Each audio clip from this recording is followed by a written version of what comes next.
I hear more than anything, YNAB doesn't work for me. Hi, my name is Amber Duggar. I am the founder of Profit for Keeps. And in today's Profit for Joy video, we're going to be talking and breaking down why I believe so many people fail with YNAB. And it's one key shift in perspective in terms of what YNAB does. So if you don't know what YNAB is, it's a software called You Need a Budget, and it's a software that we use in our framework, Profit for Keeps. And it's essentially an online or electronic envelope system. So if you can imagine, back 100 years ago when we were only using cash, we always had a system that made sense. Like, okay, if I know that I have to pay someone next week, I'm going to put aside that money in an envelope or in a jar or in a safe place that it doesn't get spent on something else.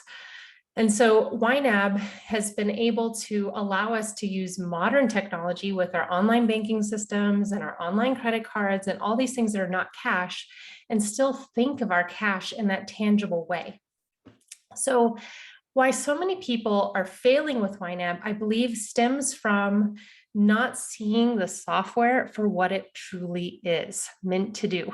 And what I mean by that is YNAB is not a tracking software. It is not a software that just tells you what you spent, and it's not meant to just show you everything that's going in and out of your account. The key thing that makes YNAB a tracking software shift into a money organizer is the following. It's how you are using it. So if you are using it and pulling in the transactions after the fact and seeing that, oh my gosh, I don't have enough money to cover this, but I clearly did because I had the money, and like, what the heck is going on? And then it ends up becoming a very overwhelming process where you're just looking at a lot of oranges and reds. I could understand why you would want to drop it.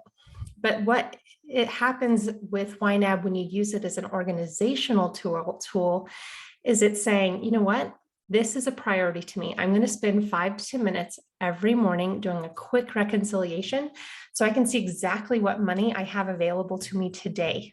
And then when I make my purchase decisions, I'm looking to see if I have money in that envelope for that thing. And if not, and I know I'm still going to move forward with the purchase, looking to see where you're going to reallocate money that's sitting in other priorities or other envelopes.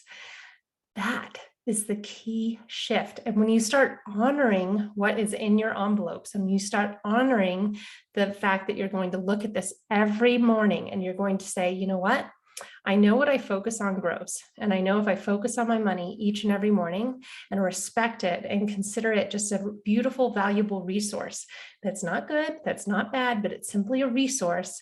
And I'm looking to see what I have the potential to do with the money I have right now.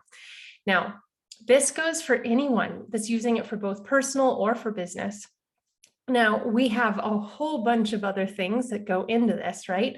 It's looking at how much money are you needing to make to pay yourself regularly, a certain salary that is going to give you everything you need to fill all of those envelopes. That's a key piece. But in the interim, when you're moving into that direction, honoring what you actually have now and recognizing that it's a temporary situation, that you absolutely will not feel restricted forever, that it's an opportunity cost to get ahead, to have that age money, to feel like, yes, this is working for me now. That temporary shift is amazing when it comes to your progress with aged money. Aged money is another way of savings. That's just another term for savings. And I have a client actually who I remember the moment that she shifted from this being a tracker to an intentional organizational decision-making tool. And it was when she was wanting to purchase a couch, and this couch was not funded. There was no money funded for that. She wanted to just put it on credit.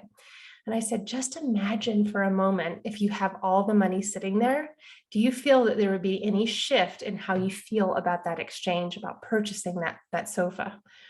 And she, at that very moment, decided to honor her original commitment of creating more aged money so that she wasn't having to spend a lot of time on the timing of cash flow, but instead really putting herself in that creative element and that expansive space.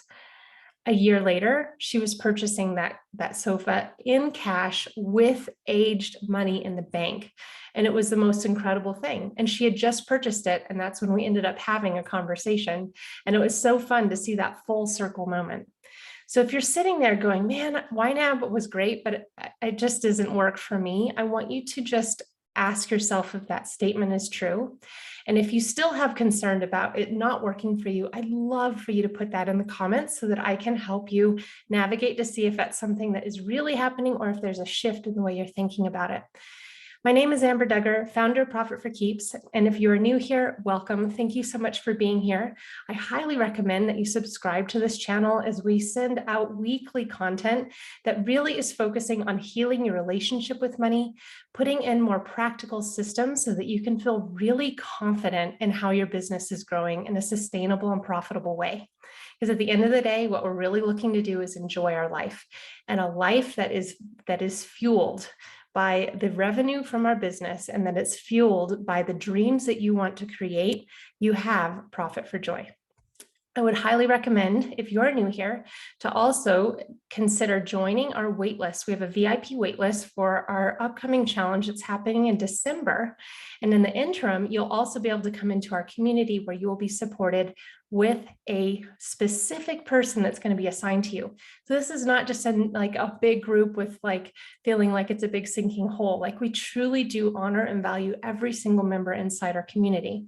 So you can go to amberduggar.com/challenge to sign up for the waitlist. That's where we're going to show you how to reverse engineer your revenue goal, how to create that savings in aged money, and how to start feeling like you're always behind when it comes to money. My name is Amber Duggar. Thanks again for being here. And until next week, take care. Bye, everybody.